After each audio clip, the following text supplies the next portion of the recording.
Hey everyone, Phi Farley here, going into week 3, week 4, could be week 1, depending on what team you are. For this best bet purposes, it's going to be week 1 with the teams I have going into this SEC. I'm going to break that game down for you in 1 second. Before we get into that, let's talk about last 2 weeks. Went 3-1 first week, 4-2 the second week. So looking to keep it going for the third consecutive winning week here. All the other plays posted on patreon.com/PhiFarley. You can check that out. And NFL also posted on patreon.com/PhiFarley. So check that out as well. All right, let's talk about this week. We got some great action. Matter of fact, there's going to be a couple plays posted over that I'm really excited about over on Patreon. The best bet, though, is going with a team that has been in the top in recruiting and is bringing more veterans back to this opening week than the opposing team. That's going to be the Tennessee Volunteers going to South Carolina.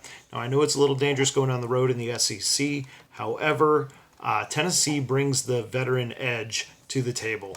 I know they've had a little bit of issues with Jarrett Garantano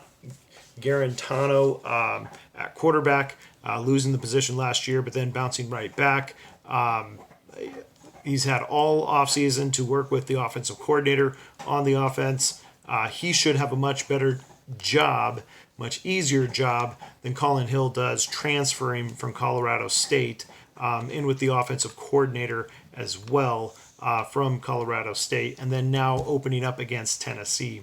One interesting note, when Colin Hill last year was with Colorado State, the end of the year with Arkansas, of which he was 13 of 23 against that SEC defense, 56.5% completion percentage, and only threw for 99 total yards.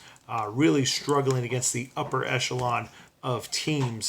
He had a great game against Western Illinois, but once that defense stepped up, Colin Hill didn't have the success he had earlier in the season, throwing for about a 155 QB rating.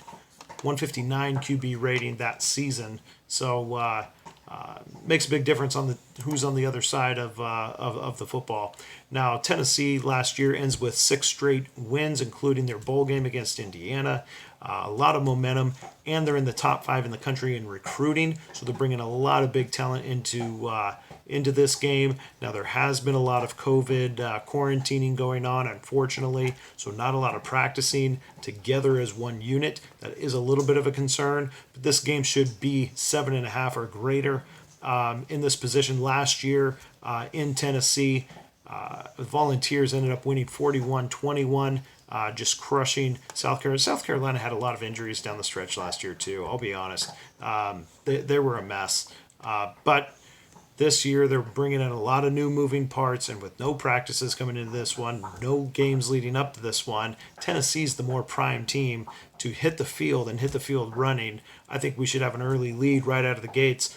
I mean, good luck to Mr. Hill to try and get on the same page while you got a Tennessee defense shutting you down. So I think it's going to be a Tennessee day here. I think the Volunteers win this one. Not much of a home field advantage for South Carolina with only 20,000 fans in the stadium. So, it's not going to be your typical SEC home field advantage here. So I'm going to go Tennessee laying 3.5 on the road in South Carolina.